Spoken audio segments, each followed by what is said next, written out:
خلق الله سبحانه وتعالى الأرض، فرفع الجبال وأجرى الأنهار ووضع الوديان، ووضع للإنسان سبل عيشه، فأنبت الشجر وأخرج من باطن الأرض الرزق الوفير. ثم جعل الله جلت قدرته السماء 7 سماوات، وسخر الشمس والقمر، ثم خلق الملائكة ليعبدوه ويسبحوا باسمه. إذن الأرض خلقت قبل الملائكة؟ نعم يا أحمد، الأرض خلقت قبل الملائكة، ثم شاءت إرادة الله أن يخلق آدم عليه السلام.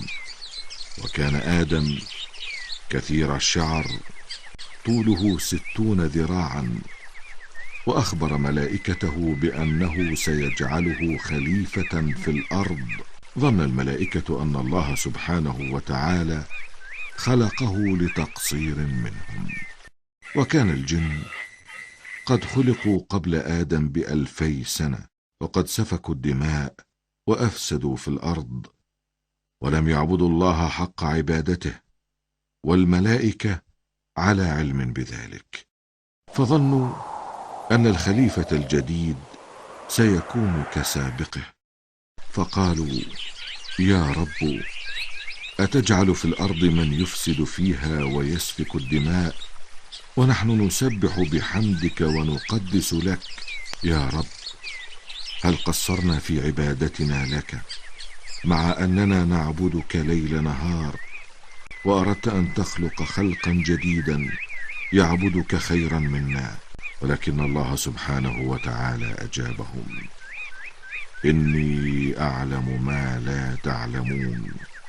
فأجابت الملائكة بخوف وخضوع واعتراف: سبحانك ربنا، لا علم لنا إلا ما علمتنا، إنك أنت العليم الحكيم.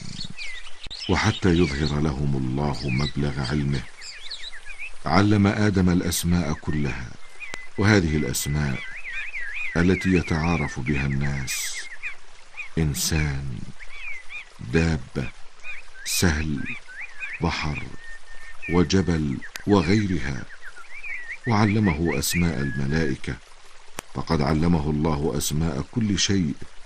وقال الله عز وجل مخاطبا آدم: يا آدم، أنبئهم بأسمائهم. فلما أنبأهم بأسمائهم، قال الله عز وجل مخاطبا الملائكة: ألم أقل لكم إني أعلم غيب السماوات والأرض، وأعلم ما تبدون وما تكتمون؟ أمر الله سبحانه وتعالى الملائكة بالسجود لآدم، وكذلك أمر إبليس، فسجد الملائكة جميعا إلا إبليس، وكان من الجن، رفض السجود لسيدنا آدم.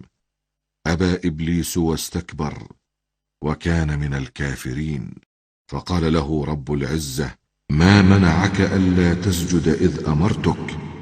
فأجاب إبليس: أنا خير منه، خلقتني من نار وخلقته من طين. كيف يعصي أمر الله عز وجل، رب السماوات والأرض ورب كل شيء؟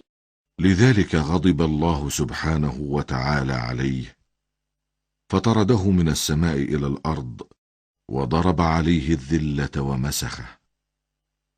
وقال رب العزة لإبليس: فاهبط منها، فما يكون لك أن تتكبر فيها، فاخرج، إنك من المهانين.